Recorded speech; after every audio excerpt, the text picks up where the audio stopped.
Good morning, good day, good afternoon, and good evening, whatever time you are watching this video.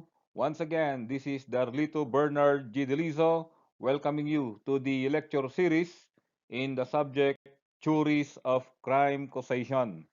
And for this video, our topic is focused on psychological theories of crime causation.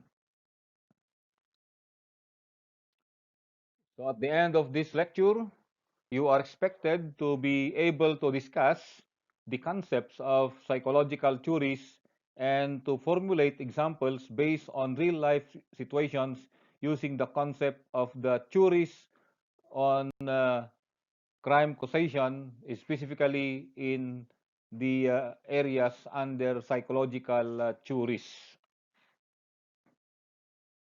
Okay, so what are these psychological theories?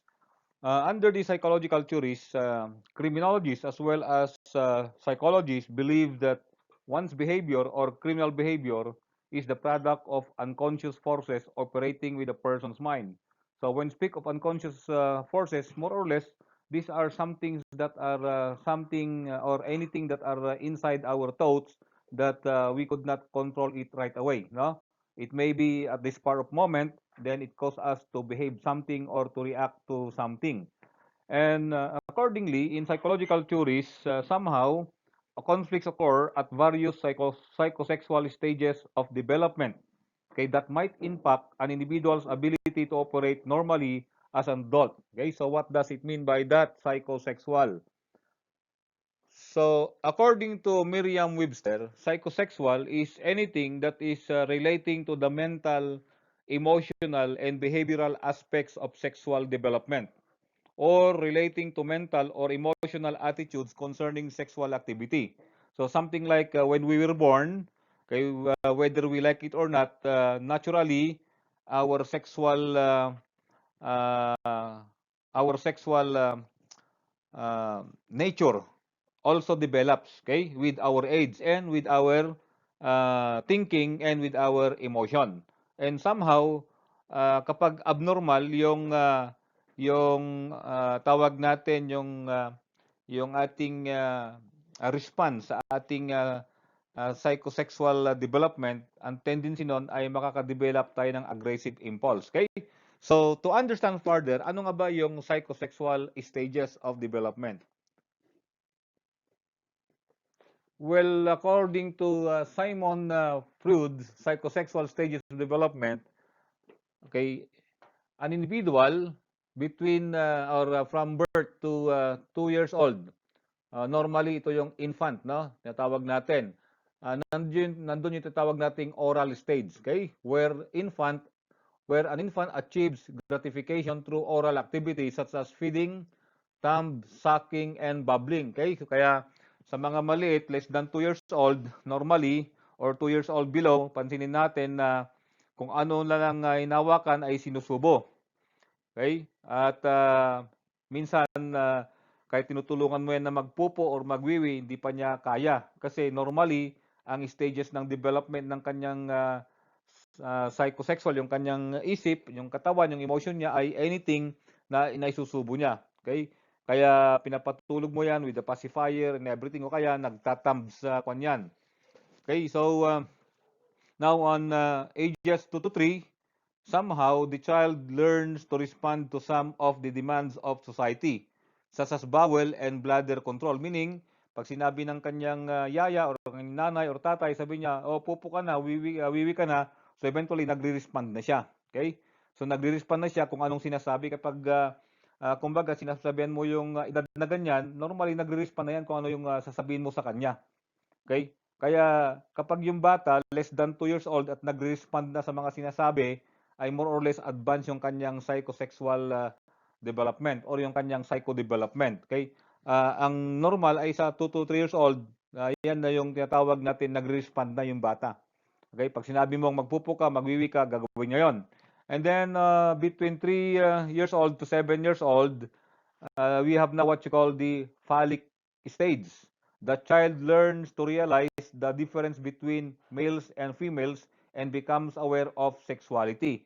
Yan na yung edad na nagkakaroon ng konting hiya na pag nakakakita ng opposite sex. Okay? Kaya yan na yung panahon na gusto na niyang magsuot ng kanyang short pant, ayaw na niya nakikita yung kanyang sex organ ng opposite sex. Okay?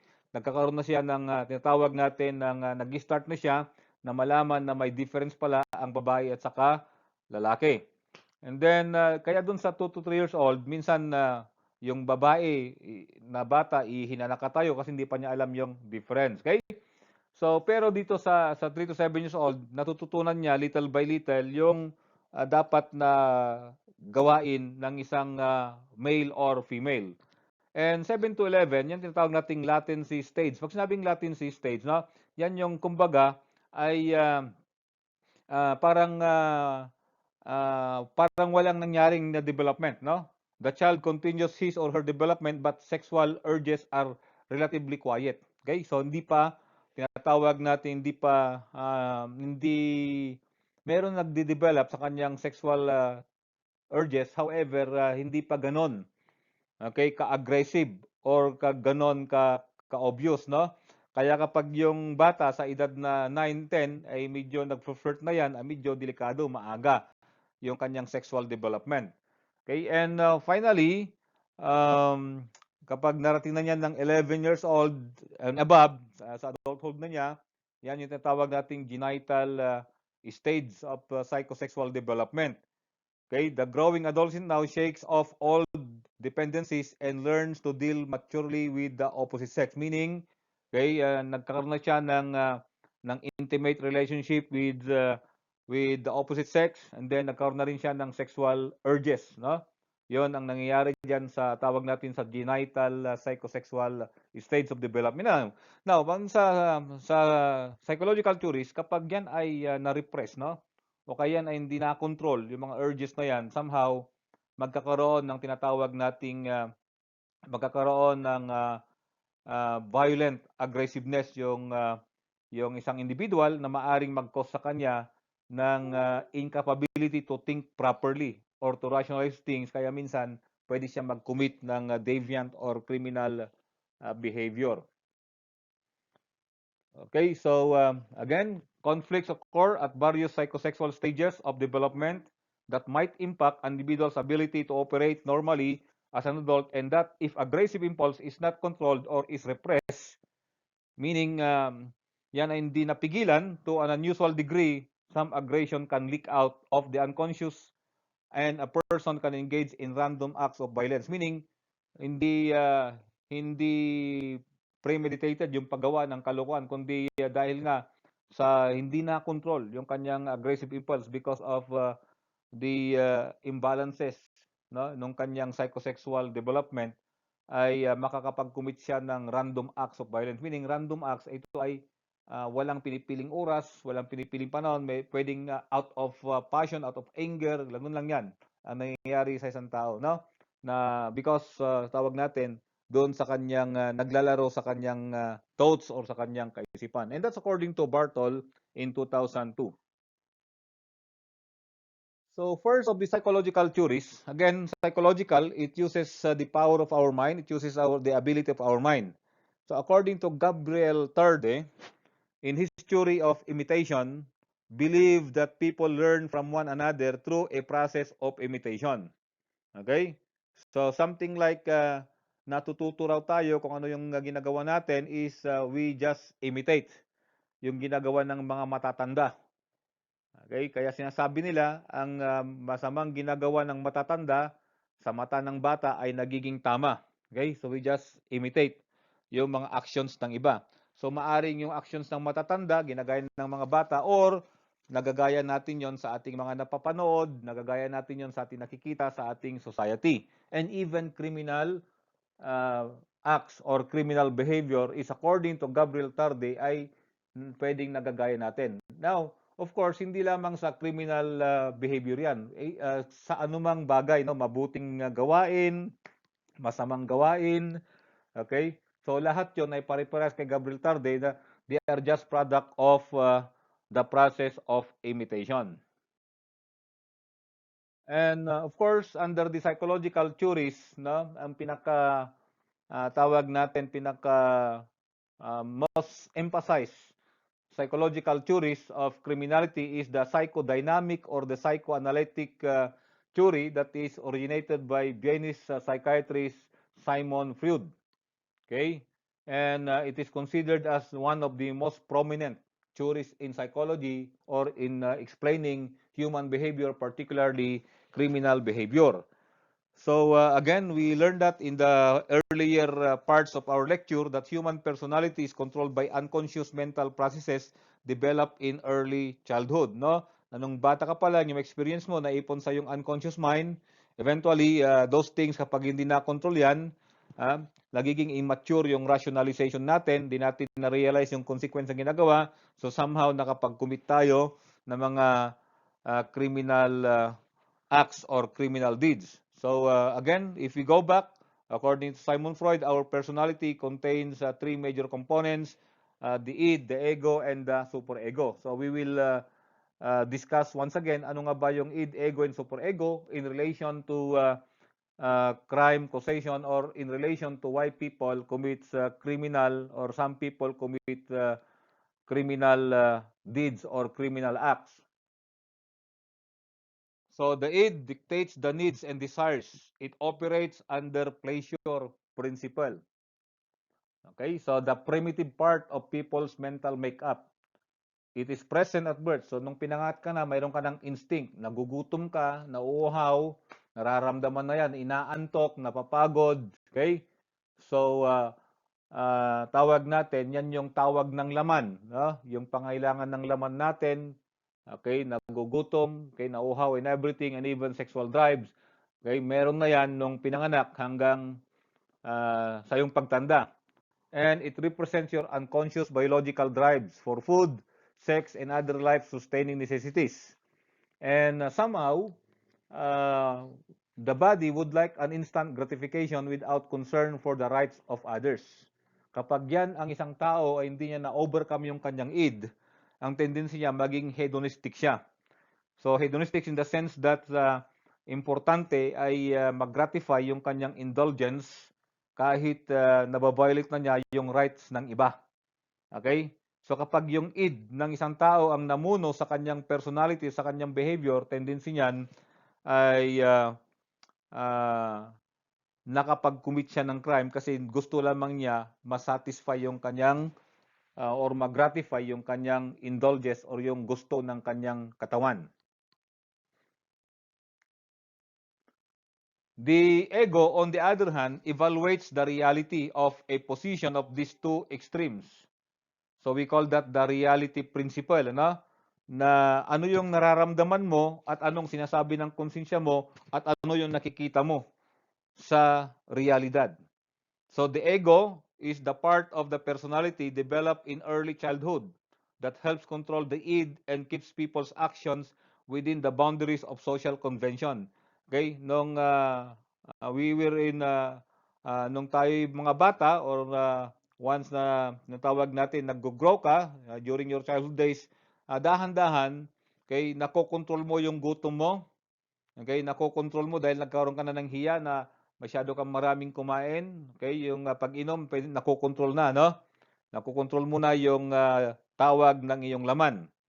And somehow kinokontrol natin 'yan so that we can keep okay within the boundaries of social convention kasi oops ito yung recess 10 o'clock yung favorite subject mo ng elementary ka.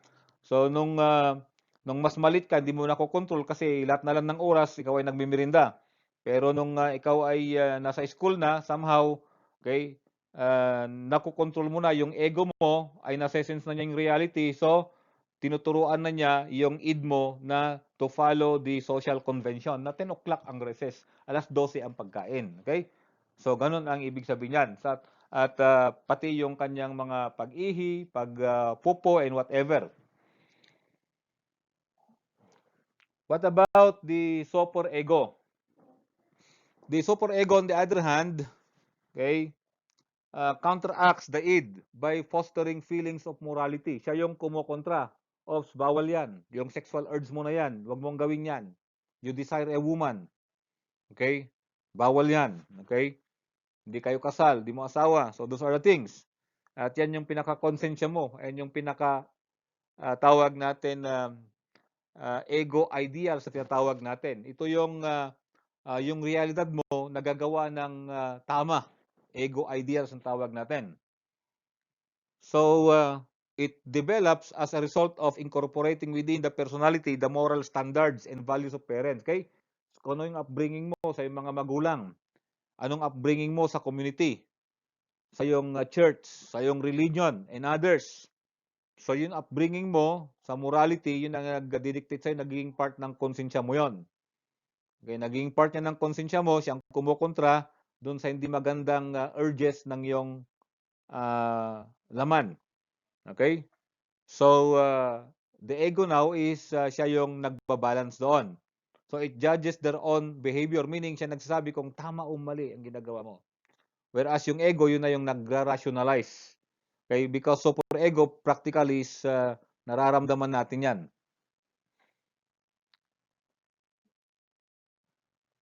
Okay, so according to Siegel et al., if these three components are properly balanced, the individual can lead a normal life. Okay, in other words, kapag nakokontrol mo, okay, nakokontrol, nara-rationalize ng isip mo, o nara-rationalize mo na mali yung gagawin mo, at the same time ay nasa heart mo, nasa puso mo, okay, nasa isip mo na mali yung gagawin mo, okay, so magkakaroon ng normal life. Kasi kapag masyado ka namang tawag natin na masyadong kumbaga masyadong nagdo-dominate yung id mo, kay yung primitive personality mo, that will be a problem. Okay? Mahirap din na masyadong nagdo-dominate yung yung ego mo, at hindi rin pwedeng laging nagdo-dominate yung super ego or yung conscience mo. Okay? So somehow there should be a balance. But if one aspect of the personality governs at the expense of the others, the individual exhibits abnormal personality traits. So meaning, baka masyado ka namang napakabait na. Ah, tatawagin ka na nilang santo, gagawan ka na ng ribulto, ganun yon. Kakantyawan na kasi masyado mo naman nang na-apply. Hindi mo na nakikita yung realistic or yung realidad sa buhay. Hindi rin pwede na masyado ka ring practical or realistic. Somehow you have to make a balance also. Kaya nga yung ego, yan yung gateway to reality. Yung i-actualize mo na yung iniisip mo at yung sinasabi ng super ego mo at yung sinasabi ng yung laman. So, on the other hand, no, doon sa psychoanalytic theory, may problema, no? May problema sa balancing ng kaisipan ng personality. Kaya ang sagot doon ay yung psychoanalytic counseling, no? Yung ina-advisean para tawag natin, kina-counsel yung isang tao upang makontrol niya yung kanyang tatlong personalidad so that hindi siya magko-commit ng criminality. And further, on psychological theories, meron tinatawag na behavioral theory by John B. Watson. Okay? And popularized by Boris Frederick Skinner, commonly known as B.F. Skinner. Behavioral theory. Ano yung behavioral theory? To simplify that, okay, ang tao daw ay pwede mong i-condition yung kanyang behavior. Depende sa rewards and punishment.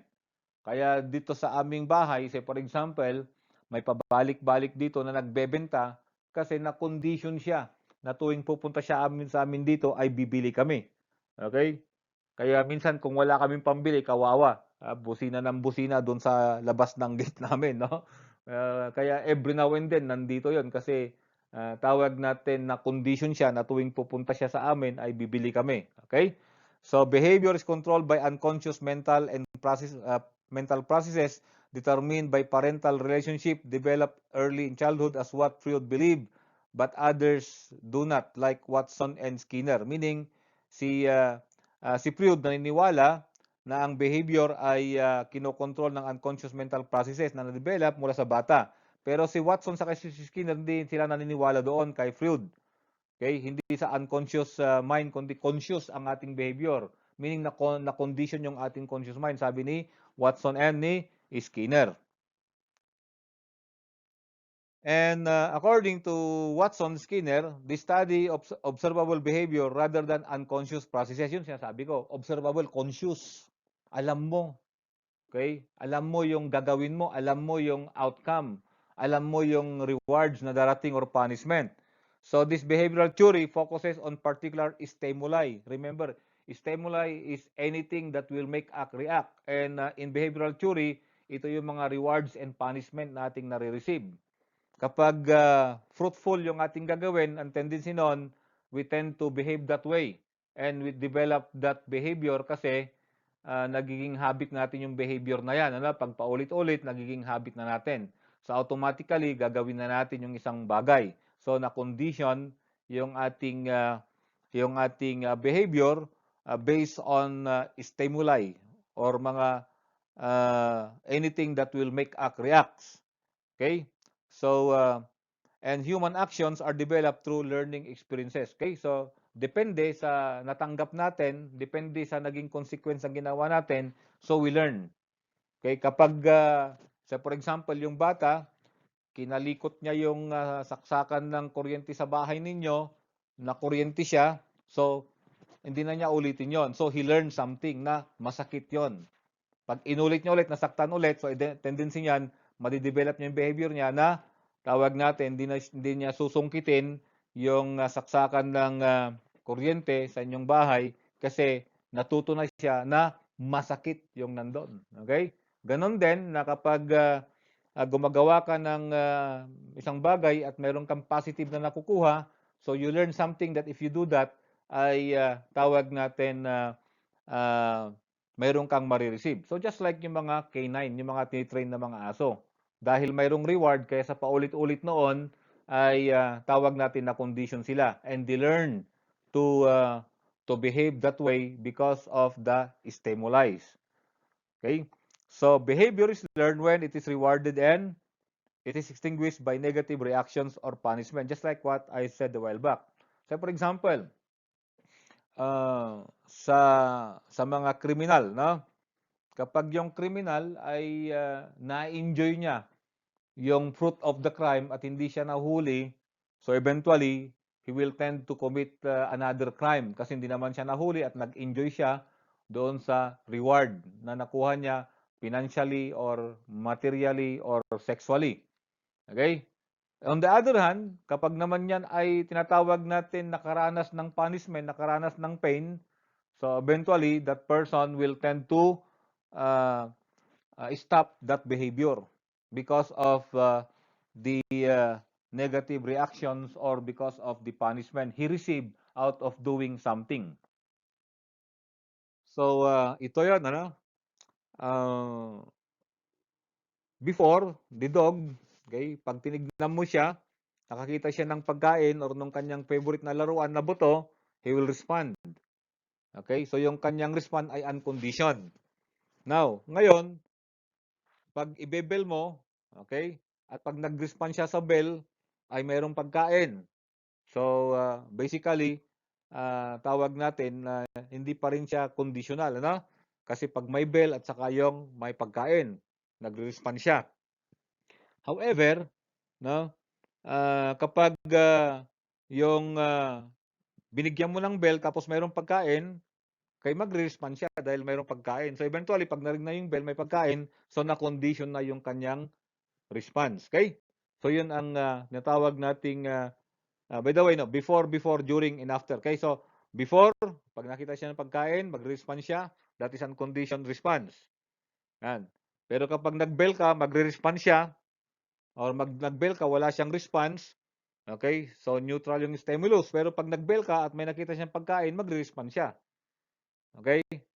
O kaya kapag may pagkain sa bell, nag-respond siya, unconditioned yon. Pero pag nag-bell ka, tapos nung nag-respond siya, bibigyan mo ng pagkain, because of the reward na pagkain, siya ay mako-condition. And eventually, madidevelop yung kanyang behavior. Okay? So that is how they trained K9. And ganun din yung mga tao sa mga behaviors natin. May mga iba sa inyo na nasubukang bumagsak noong previous year ng kanyang pag-aaral. So dahil ayaw niyang maulit yung pain or yung punishment of failing, eh mabuti siya ngayon mag-aral. Pero hindi nakaranas ng ganon na yung kanyang pag-aaral last semester or last year ay medyo pa-relax-relax, and yet pumasa siya. So eventually, ngayon pa-relax-relax pa rin siya kasi mayroon namang reward, sabi niya na kahit pa-relax-relax ako, pumasa rin naman ako. Okay, so he might be thinking ngayon, if ever nababagsak siya ngayon, medyo makakaranas siya ng negative, no? Negative o yung punishment, no? Magkaroon ng negative reaction or punishment doon. Eventually, ganun ulit ang mangyari na mag-relax-relax, babagsak, okay? And then eventually, magbabago yung tao at hindi na siya magre-relax sa pag-aaral.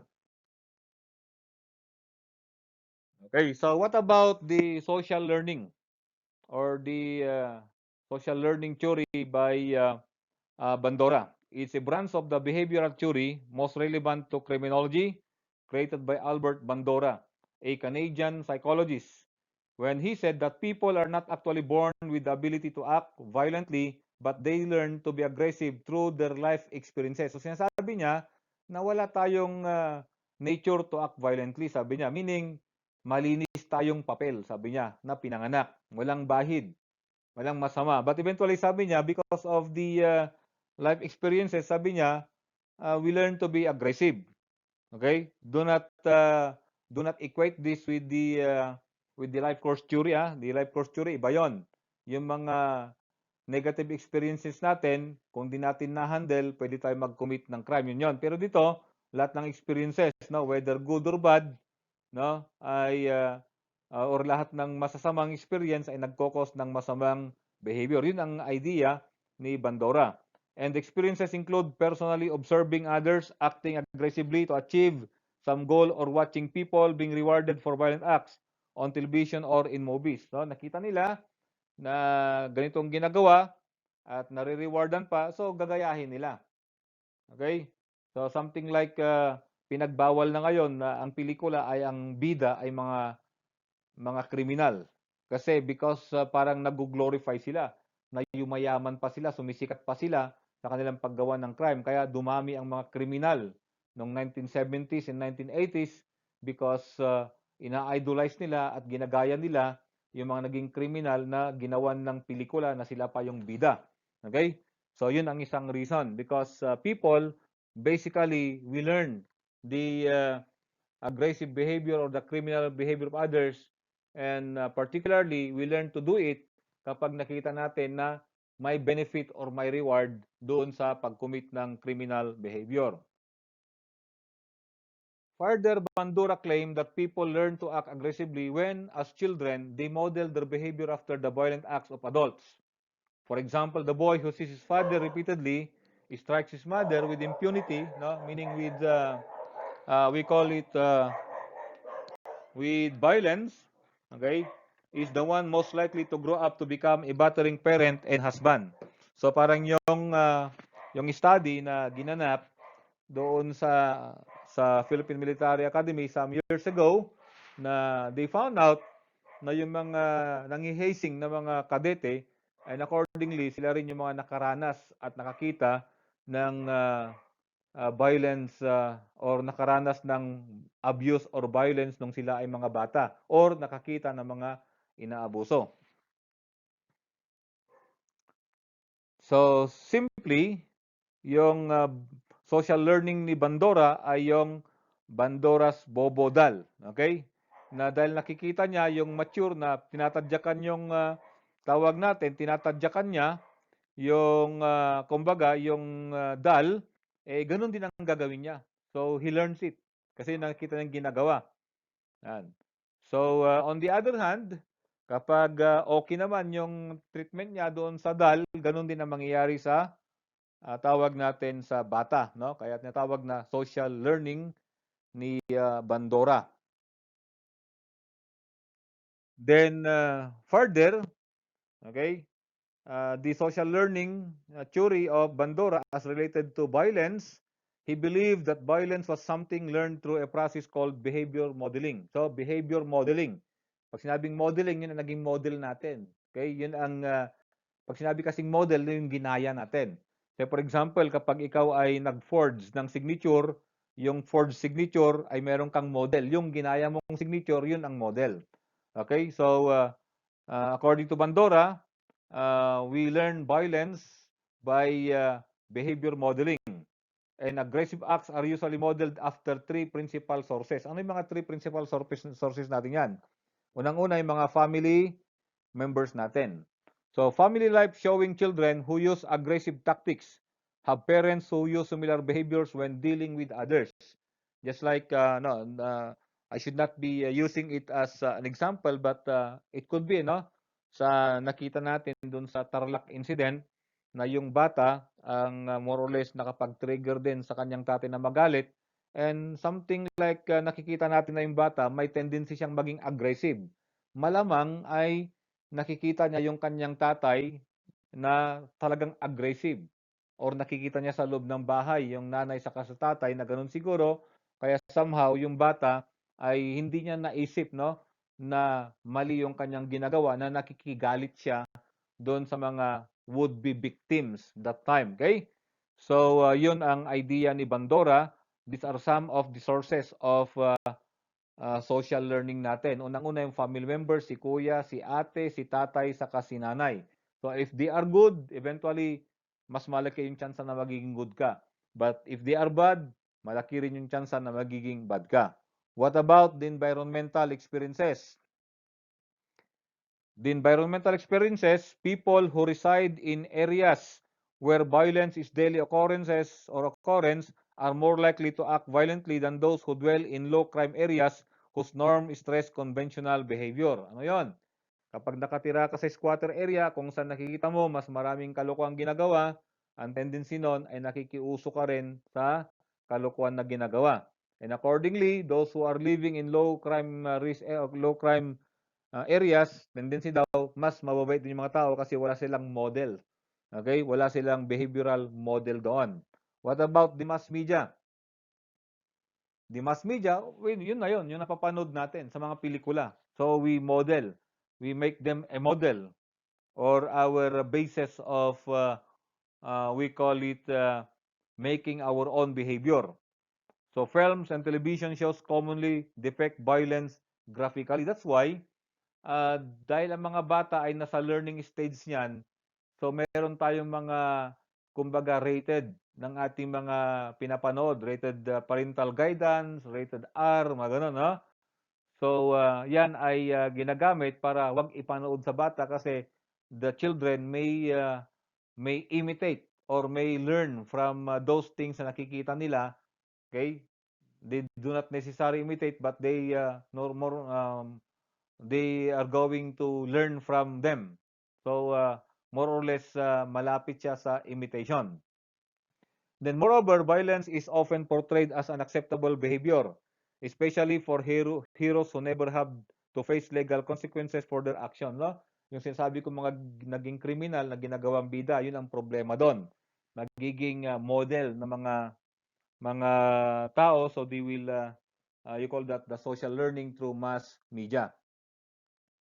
Even our language, minsan sa ating pagpo-post sa Facebook, pakipag-chat sa Facebook or sa message, sometimes yung ating language ay natututunan din natin, ano, sa ating sa paggamit ng mass media.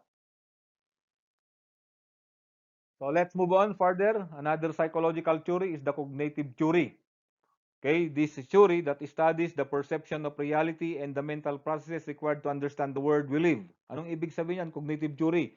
Ito, pag sabing cognitive kasi, ito yung ability natin na maintindihan natin ang nangyayari sa ating kapaligiran.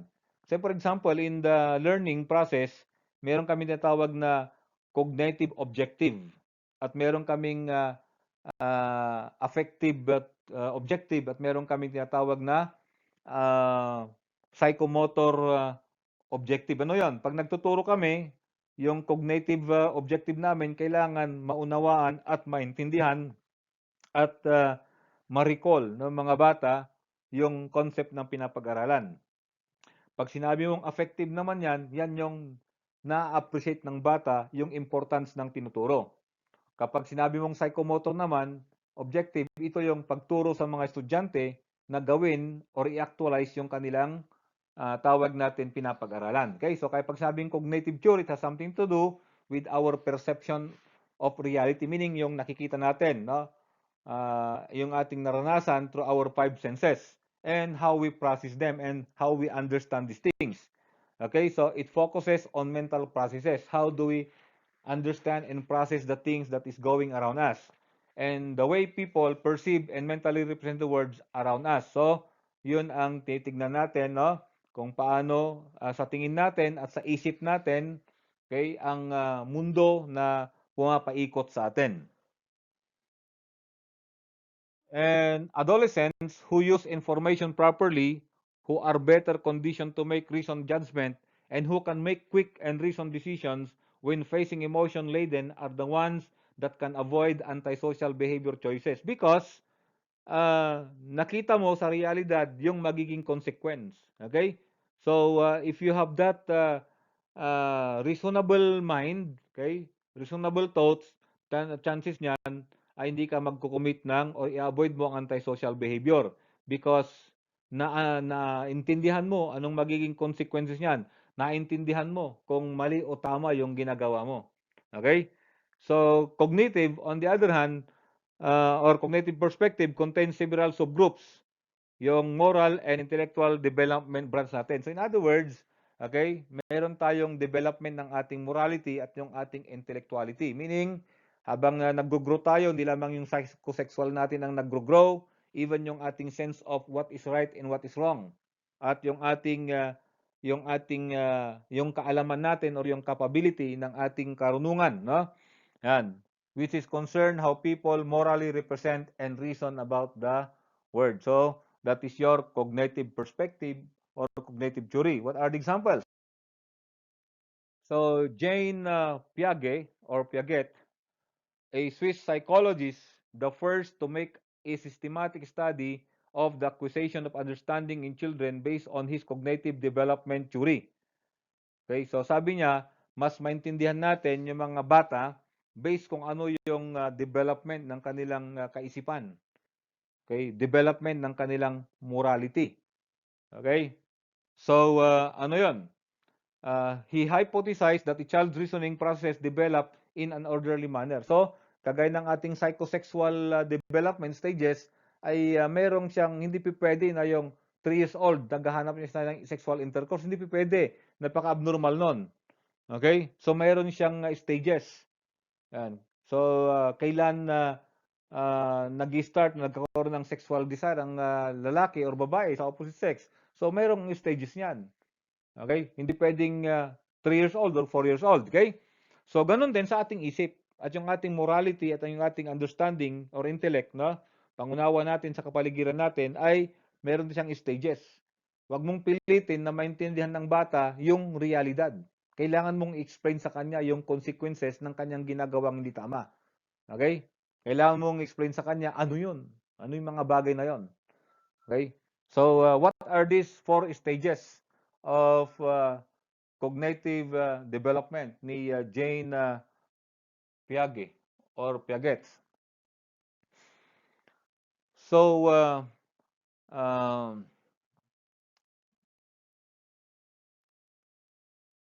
okay, so you have the sensory motor stage. Okay, 0 to 2, the child begins to interact with the environment. So, tumatawa na siya, okay, nakikinig na siya, ayan, so nag-react na siya. However, di pa niya naintindihan kung anong mga yun. Hindi pa niya naintindihan kung anong ibig sabihin nun. Di pa niya naintindihan kung ito'y masakit o hindi. Kaya minsan, kaya nasaktan yung bata, minsan ulitin niya. Kasi hindi pa kanya naintindihan eh. However, kapag nasa 2 to 6 na siya or 2 or 7, the child begins to represent the word symbolically. In other words, mayroon siyang pagkaunawa, no? Kaya minsan, nagkaroon na siya ng intimacy sa kanyang mga doll, sa mga laruan. Okay? Na-imagine na niya kung ano mga gamit noon, naintindihan na niya. Okay? So, yun ang idea nun. And then, on 7 to 11 or 12, the concrete operational stage. The child now learns rules such as conservation, meaning nakakaunawa na siya na dapat magtipid sa ganito. Alam na niya na ang magiging consequence na intindihan na niya. And then finally, 12 years old or 11 or younger, and then up to adulthood, yan yung tatawag nating formal operational stage. Okay? The adolescent can now transcend the concrete situation and think about the future. So, alam na niya magplano kasi naintindihan na niya yung mga pangyayari. Nare-realize na niya yung mga nagiging consequences at naintindihan niya yung mga possible na mangyayari. Okay, so he can now think about the future. Now, sa tawag natin sa theory ni Piaget, no, ay tawag natin kapag ah, abnormal yung development, no, ay tawag natin pwedeng makapag-commit ng kumbaga ng deviancy. Okay, so now on the other hand ay inexpand naman ni Lawrence Kohlberg yung theory ni Piaget, no? Ginawa niyang moral development theory. Okay? And he applied the concept on the development stages to issues in criminology. Ito yung doon kasi kay Piaget nakakuan doon sa understanding, no, ng surrounding, understanding ng consequences. Ito naman yung theory naman ni Lawrence Kohlberg naka-focus naman doon sa moral development. Okay, although kay Piaget binanggit din niya yung moral, however more siya doon sa cognitive or sa understanding. Pero kay Lawrence Kohlberg ay natawag natin naka-focus siya sa moral development. Okay, so his theory of moral development was dependent on the thinking of the former, meaning by Piaget na may stages ng ating edad na kung saan naunawaan natin, according to him naman sa kanya, may stages na nagde-develop yung ating sense of right and wrong. Okay, together with the American philosopher John Dewey.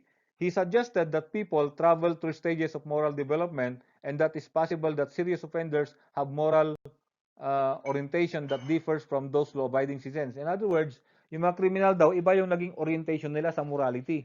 Maaring doon sa kanilang barangay, doon sa kanilang pamilya, ay mababang moralidad. Sabi niya, kaya ang tendency nun ay iba yung upbringing niya sa morality niya. Kaya hindi na-develop yung kanyang morality. Hindi nag-mature yung kanyang moral capability. Kaya siya nag-commit ng crime.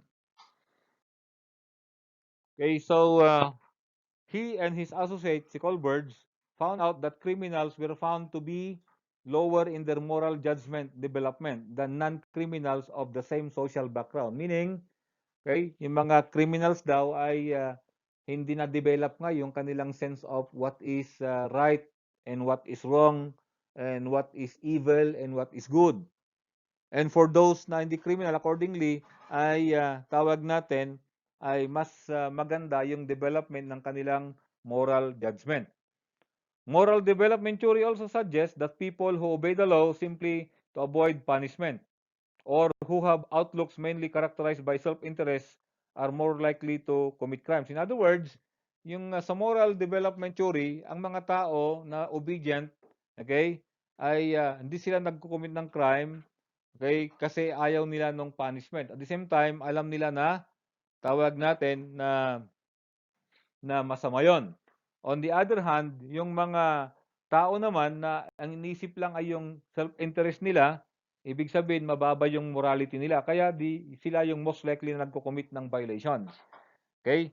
And then those who view the law as something that benefits all of society and who honor the rights of others. Okay? So in other words, yung mga tao na ang tingin nila sa batas ay para sa kabutihan, sila yung mataas ang moralidad. Samantalang yung mababang moralidad, ayaw kong mag-commit ng crime kasi ayaw kong mapanis, sabi niya. So, okay lang yung moralidad niya, naintindihan niya, pero ayaw lang niya mapanis. Pero, yun ang reason niya. Pero sa tao na mataas ang moral development, ay hindi siya mag-commit ng crime because alam niya na masama yon. Hindi because of punishment. Because, kapag mababang moralidad niyan, kapag walang law enforcer, mag-commit siya ng crime. So, parang ganito na sa highway. Papara ka, nang nakasakay sa public utility vehicle. So pumara ka, sasabi mo, Manong, para sa tabi. Ang sabi ni driver ay bawal dyan kasi may pulis. So mataas ba yung moral development nung driver at saka nung tawag natin yung pumara? Okay? So mababa, particularly sa driver kasi ang rason niya bawal dito kasi may pulis, sabi niya. Okay? So kung sinabi sana niya na bawal po rito, kahit walang pulis ay bawal kasi may nakalagay na traffic sign. So ang mataas ang moralidad ay hindi niya i-reason out na may pulis, kaya bawal. Kasi ang mataas ang moralidad kay wala o meron ang nagbabantay ay gagawa siya ng mabuti. Yun ang idea ng moral development.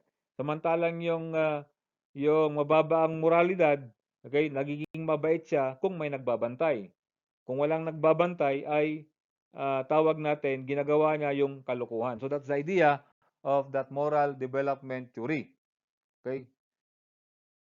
Further, the Colbert's theory of moral development, doon sa level 1, yung tinatawag na pre-conventional younger than 6 years old. Okay? So, meron tayong step 1 na tinatawag. Sa step 1, ang bata, ang kanyang tawag natin ng moralidad is only about bakit siya pinapalo at bakit siya nag-obey. Pero in reality, hindi pa niya naisip kung tama nga o mali yun. Basta alam lang niya na dapat siya mag-obey at dapat siya mapanis, pero hindi niya alam kung whether evil ba o hindi yon. Normally, ay nag-obey yan to avoid punishment. Hindi siya nag-obey kasi alam niyang mali o tama, but rather ayaw lang niya mapalo. Okay? So, ganito yon. So, that is what you call the step 1 is the infancy period or the infancy stage, that no difference between doing the right thing and avoiding punishment. So, walang pagkakaiba. Okay? Wala pa siyang discernment. Kaya lang siya gumagawa ng mabuti kasi ayaw niyang mapalo. Yun lang ang kanyang iniwasan. Hindi pa niya naisip na di ako gagawa ng masama kasi masama. Hindi, wala pa sa kanya yon. On the stage 2 naman, step 2, kay naive hedonism. Pag sabing naive hedonism, hindi niya alam na mali yung ginagawa niyang hedonistic siya, na sarili lang niyang gusto niya, no? Na madamot siya. Okay? At nagko-conform siya para lang makakuha ng rewards. Okay? At to have favors in return, meaning gumagawa lang siya ng mabuti kasi mayroong reward. Meron siyang natatanggap.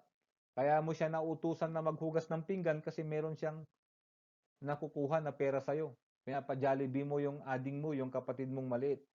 Okay? So that is naive hedonism, meaning di pa siya conscious na siya ay naging hedonistic, na masarili niya ang gusto niya. So what is that step 2? Ang tawag diyan ay yung preschool stage. The interest shift to reward rather than punishment. Effort is made to secure greatest benefit for oneself. So nagiging hedonistic. Okay?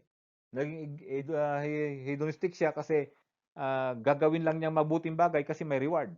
Okay? So yun lang ang ibig sabihin niyan. In other words, hindi siya gagawa ng mabuti kung walang reward. What about this step 3? That is now the good boy and girl morality. Yung bata, no, ay nakakaisip na kailangan niya maging good boy at ano ang dapat na good girl. And they conform to avoid disapproval or dislike by others, meaning kailangan kong gawin ito kasi mahirap na may masabing iba. So yun ang isip niyan. So that is now pag nag 7 years old na yan, okay, at pataas hanggang 11 or 12. Yan na yung time na kumbaga nag-start na babait yung isang bata kasi ayaw niyang may masabi ang mga kaibigan niya or kalaro niya or yung mga kasambahay niya.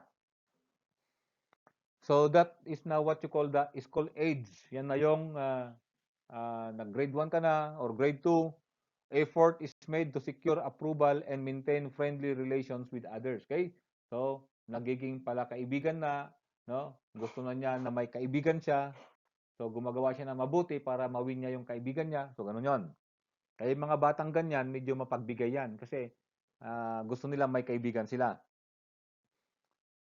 Step 4, conforms to avoid censure by authorities. So, parang walang masabi si nanay saka si tatay. Yung younger age niya, para magkaroon siya ng kaibigan. Okay? Or para walang masabi yung kanyang kaibigan. Okay? Pero kapag medyo older na siya, nasa siguro 9, 10, or 11 like that, ay kailangan niyang sumunod sa rules para tawag natin hindi siya ma-censure ng authorities, meaning walang masabi ang kanyang tatay saka nanay. Okay? So that is now part of school age. Orientation towards fixed rules. Moralities for social order. So nakapag-isip na Kailangan ko ng ang mabuti, kailangan kong gumawa ng mabuti kasi yun ang gusto ng authority. Kailangan kong gumawa ng mabuti kasi yun ang gusto ni tatay sa kaninanay. Okay, so interpersonal accord is expanded to inter-society, meaning lumalawak. Yung tawag natin yung perspective ng isang bata sa kung ano ang tama, no? Lumalawak na yon na kailangan tama para maayos ang community, parang gano'n.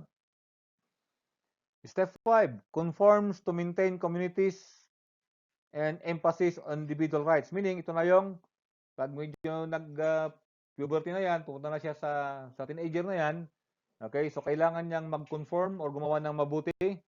Yan. At naka-emphasize na yung individual rights or meaning, naintindihan niya yung rights ng iba. So you call that the teens, no? Yung teenager na. Magkaroon na ng mutual benefits or meaning, gagawin ko to kasi gusto kong gawin din nila sa akin to.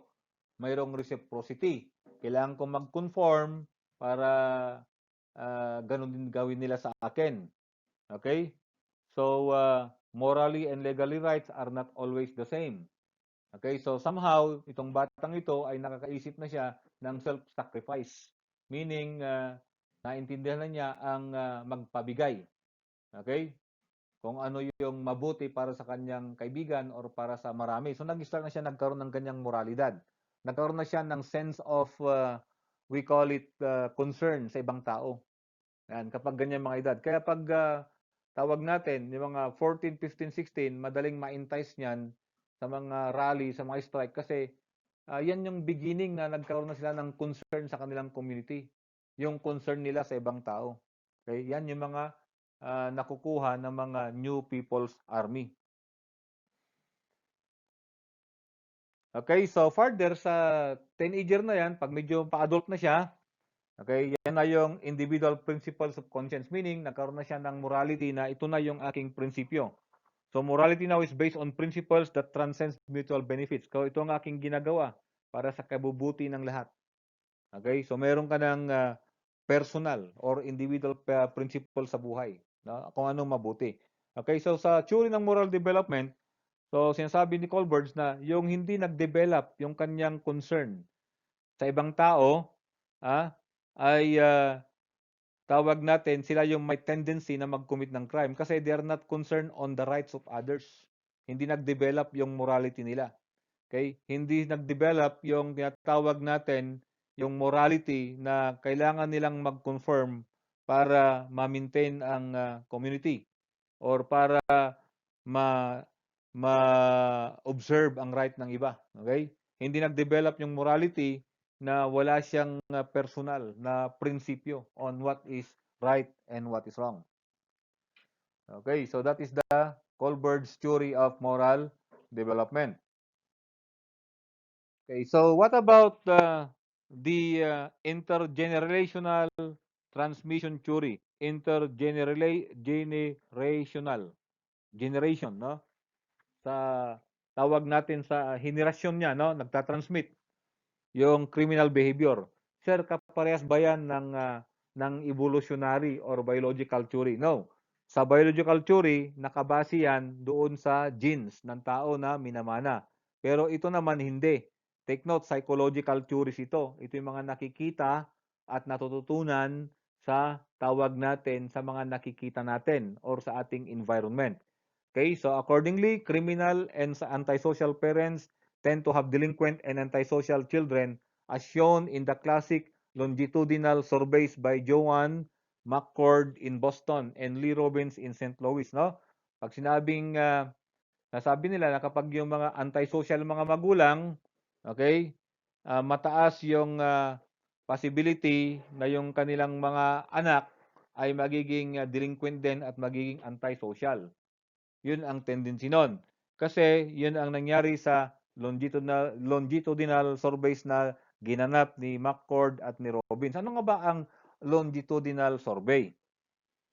Ang longitudinal survey is a research design that involves repeated observations of the same variables or meaning of the same people over short or long periods of time. Say for example, pinag-aralan yung mga magulang, ito yung mga criminal na mga magulang, ngayon pinag-aralan nila yung mga anak nila. Hanggang nung naging magulang na rin 'tong mga batang 'to or naging adolescents na sila pa rin ang pinag-aralan, yung mga anak na yon. Okay? So, yun ang ibig sabihin nun, kaya longitudinal surveys, no? Research. At napansin nila na nung lumaki sila, yung grupo na yan, nagka-develop din sila ng antisocial or criminal behavior. Okay? So, something like sa longitudinal, we call it research, pwede yan. For example, i-research mo yung ugali ng mga first year student. Next year, i-research mo ulit sila. Okay? Kung ano magiging ugali nila. Then, after 3 years, sila ulit. So, longitudinal research.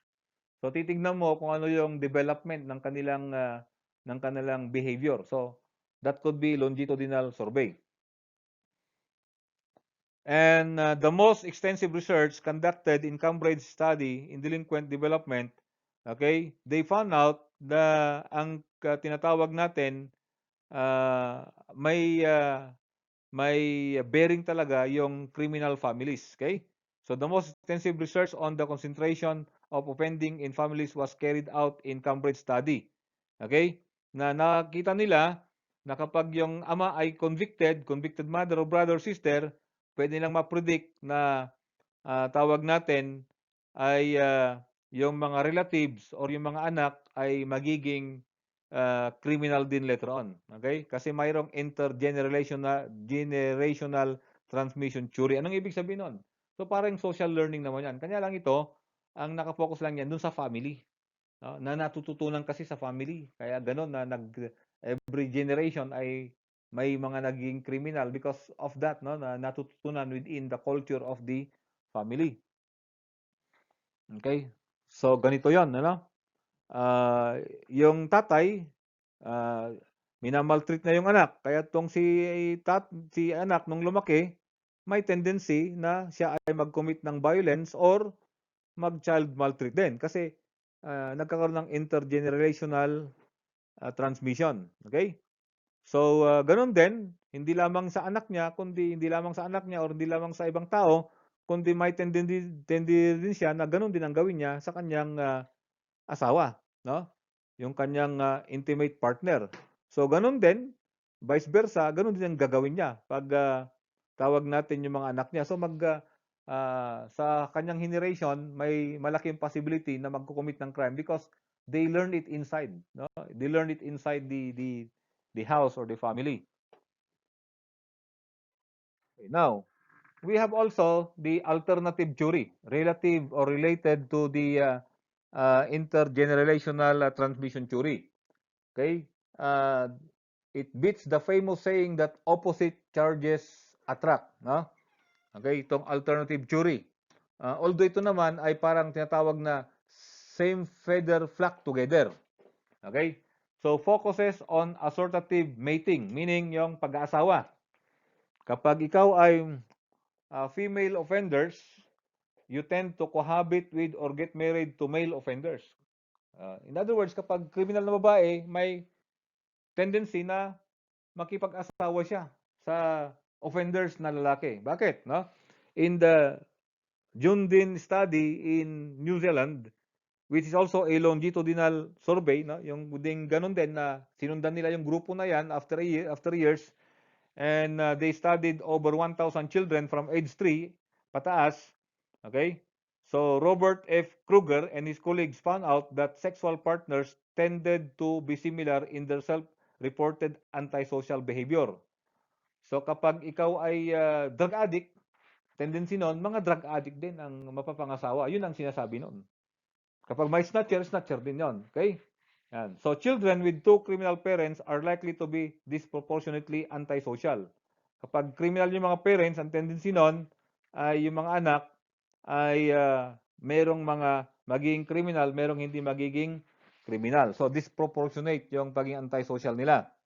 Depende ngayon sa tinatawag natin yung magiging preference nila. So explanations concerning why similar people tend to get married, cohabit, or become sexual partners. The first one is the social homogamy. Ano yung social homogamy? convicted people tend to choose each other as mates because of physical and social proximity. They meet each other in the same schools, neighborhoods, clubs, pubs, and so on. So ganito yan, kapag kayo ay naging police, later on, dahil kasama nyo sa loob ng organization, ang tendency nun ay magkakaroon kayo ng pwedeng mag-asawa or magkaroon ng relationship because you stay together. That's the idea. Okay? So, ganun din.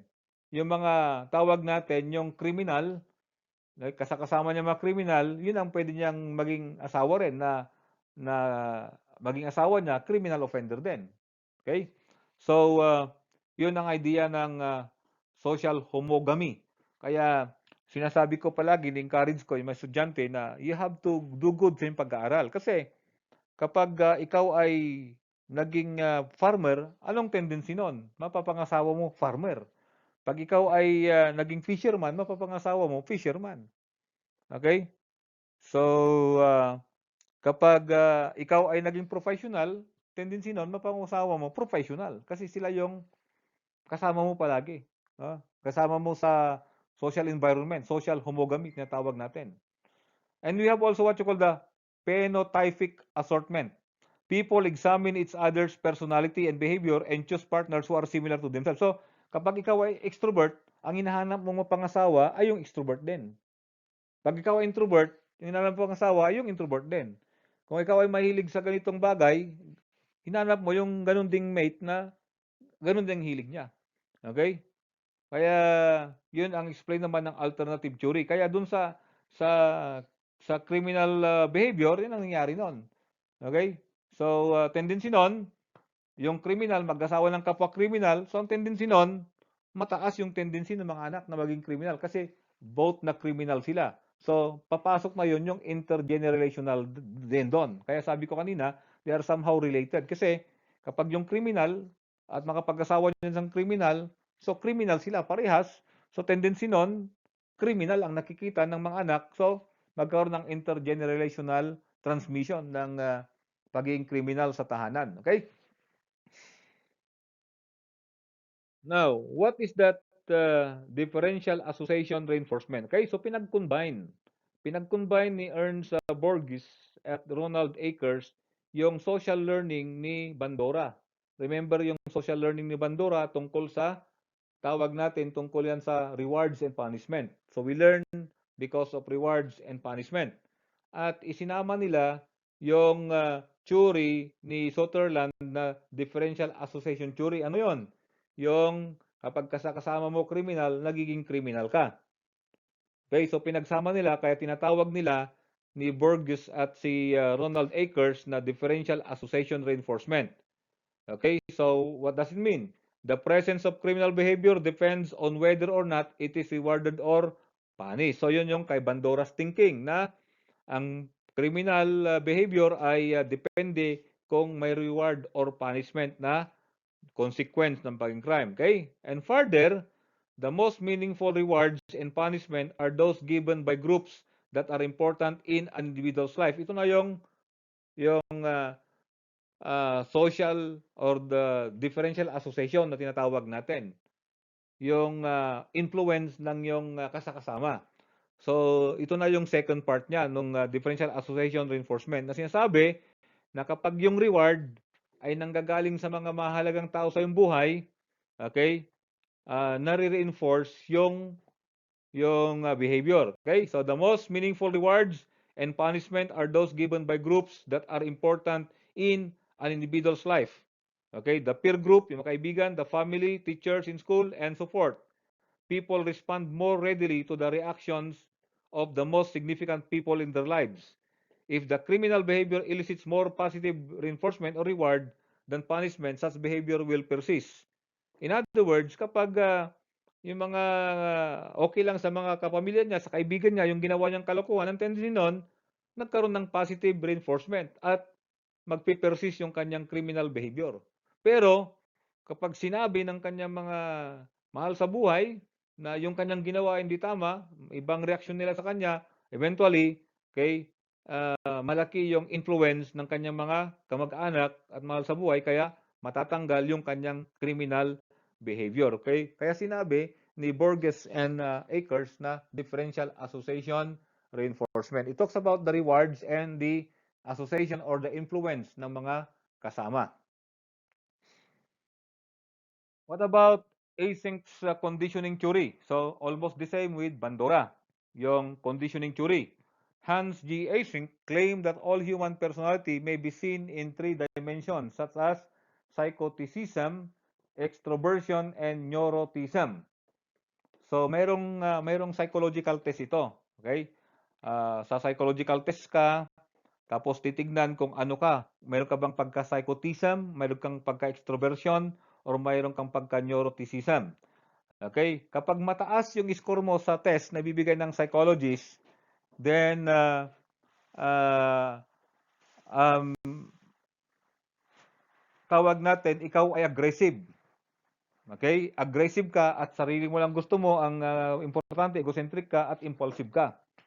Kapag medyo yung test mo naman sa extroversion ay mataas din, ikaw naman yung sensation seeking, ikaw naman yung dominant at assertive, at ikaw yung tinatawag natin na adventurous, no?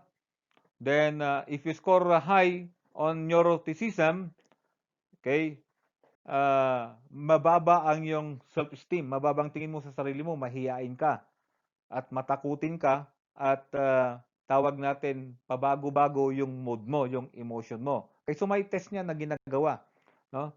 Na ginagawa ni Eysenck actually, no, mga psychologists, para ma-determine kung ikaw ay may taas ang psychotism mo, extroversion mo, or neuroticism mo. So paano 'yon? So ganito 'yan. Kapag sa exam mo ay sa extroversion exam mo ay mataas, ikaw ay extroverted or ikaw yung tinatawag natin extrovert, no? Para labas ng labas, mahilig sa sosyalan, lahat. Pero pag mababa naman, yung sa exam mo niyan, ikaw ay unsociable or introvert ka. Sa neuroticism naman, sa takot, kapag mataas yung exam mo doon, tendency noon, ikaw ay natatakot, no? Mag-nervyos, ikaw ay hindi masyado nakapag-isip. Pero pag mababa ang labas ng result mo ng neuroticism exam, ikaw yung kalmado at relax na tao. Okay? And then kapag mataas yung psychoticism mo, ikaw yung tinatawag natin tao na mabilis or may malakas yung tendency na mag-commit ng crime because you are aggressive, selfish, and lacking in feeling. Okay? So may mga standard exam yan. Okay? Actually, I took that exam. Sinubukan ko sa sarili ko. Ang lumalabas sa akin ay balance. Okay? So lalabas naman yung result na yan. Balance yan. Okay? So kapag mababa ka sa psychotism, you are non-aggressive, you are warm and aware of others. So ikaw yung tao na tinatawag natin na mababa yung tendency na mag-commit ng crime. Okay? So pag mababa ka sa neuroticism, mababa ka sa psychotism, ikaw yung tao na hindi makapag-commit ng crime. Kapag mataas ka sa neuroticism, saka psychoticism, ikaw yung tao na tinatawag natin may tendency na mag-commit ng crime. Okay? Ganon din sa extroversion. Kapag mataas ka dyan, yan, may tendency ka na mag-commit ng crime. Okay, so yan ang tinatawag ko kanina, no? So, kapag balance ka lang, balance yung isip mo, balance yung pag-iisip mo, you are stable. Ikaw yung even-tempered, calm, good concentration. Meaning, kaya mong makontrol yung sarili mo. You are easygoing, easily bored, and resist pain. Meaning, minsan, naboboard ka, minsan hindi, no? Okay, so this kind of people ay mataas yung self-control. According to Eysenck's personality scales or Eysenck's, we call it conditioning. Okay? Theory. Okay, so further, we have integrated theory by James Q. Wilson and Richard Herrnstein. Itong si James Q. Wilson at si Herrnstein, naniniwala sila na ang kriminal ay product ng kanyang genes, okay, ng kanyang environment at ng kanyang society and everything. So according to them, factors that made a person to commit crimes are your IQ, mayroong factor na pwedeng ma-attribute, yung body fluid mo, genetic makeup mo, impulsiveness mo. So, papasok na dyan yung trait theory, your ability to delay gratification, kaya nakokontrol mo yung id mo, your aggressiveness, and even the drinking and smoking habits of pregnant mothers. Kaya sabi nila, ito yung maraming factors. Kaya tawag nila integrated factors. Okay? So, malapit yan sa tinatawag na multi-causal theory or multi-factor theory. Okay? So, predatory street crime, by showing how human nature develops from the interplay of psychological, biological, and social factors. Okay? So lahat yun, sabi nila, you combine all the psychological, biological, and social factors, sabi ni Wilson and Herstein, yun ang magkokos ng criminality sa isang tao. Okay? So you call that integrated theory. Then, mayroon din tayo tinatawag na maternal deprivation and attachment theory. Yung alam niyo yung motherly love, ano? Iba yung motherly love saka fatherly love eh. According to psychiatrist Edward John Bowlby, a child needs warmth and affection from his or her mother or a mother substitute. Kailangan may yaya. Kasi kailangan yun ang kaya karamihan ang bata between the father and mother, mas malapit yung bata doon sa nanay. Kasi yun ang nature ng tao. Okay, naghahanap ng caring and very kind. And normally, mas kind yung nanay, no? And so the most important phenomenon to social development takes place after the birth of any mammal, and human beings are mammal, and that is the construction of an emotional bond between the infant and his mother. Okay? Kaya marami sa mga bata makananay. Yan kasi yung attachment. Now accordingly, pag tinanggal mo or na-deprive yung bata ng parental ng maternal ng attachment, ang tendency noon ay nako-confuse yung bata. Okay? So ganito 'yan. When a child is separated from the mother or is rejected by her anxious attachment results. Ano 'yon? Okay? So pag pinagal ka ni nanay, nagkakakuan na siya. Nagkakaroon ng takot yung bata. Okay? Or kapag nahiwalay siya sa nanay ng murang edad, nagkaroon siya ng tawag nating anxious attachment. Anxious attachments affects the capacity to be affectionate and to develop intimate relationship with others, meaning siya rin mismo. Mahirap siya makapag-develop din ng kanyang affectionate relationship sa ibang tao. Later on, in his adult life also, kapag diyan na-overcome.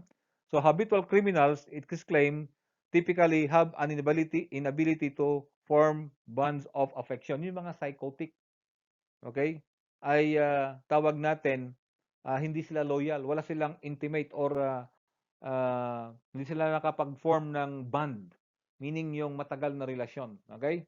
So because accordingly, nung sila ay maagang napawalay sa nanay, something like that. So further like this, from birth to 6 weeks, the pre-attachment stage.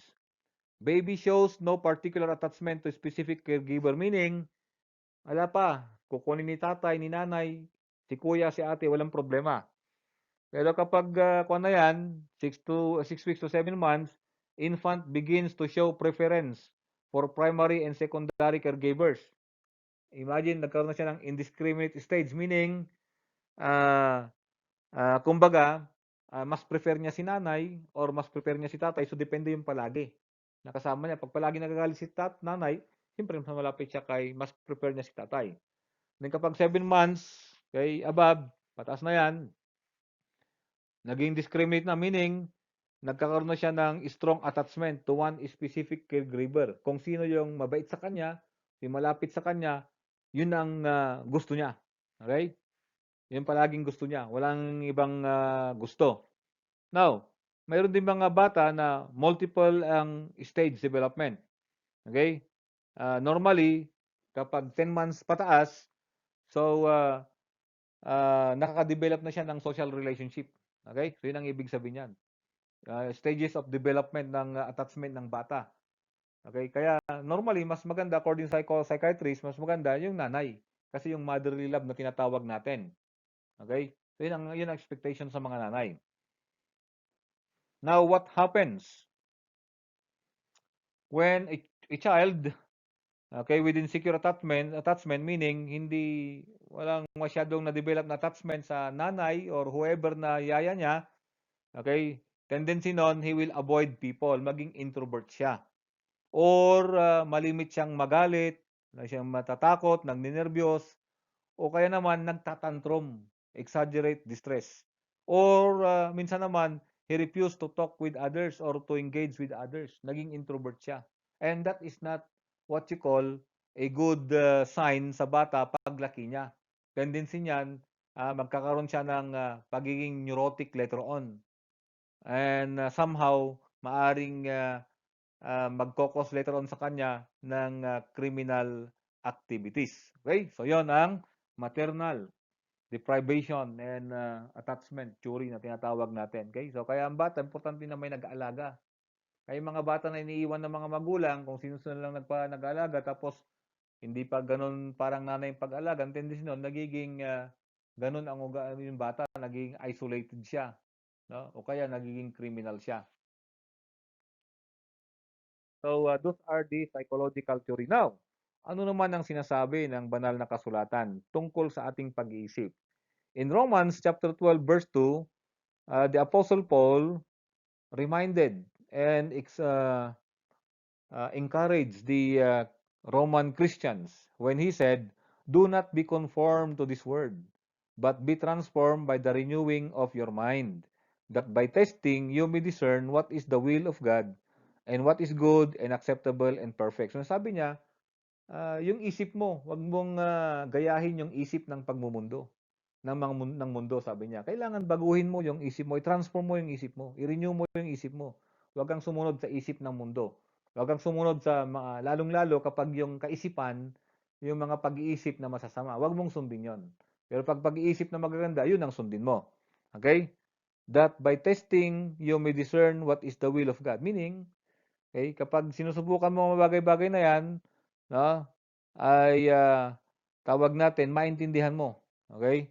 Or kapag nasusubukan ka, maintindihan mo kung anong kalooban ng Diyos.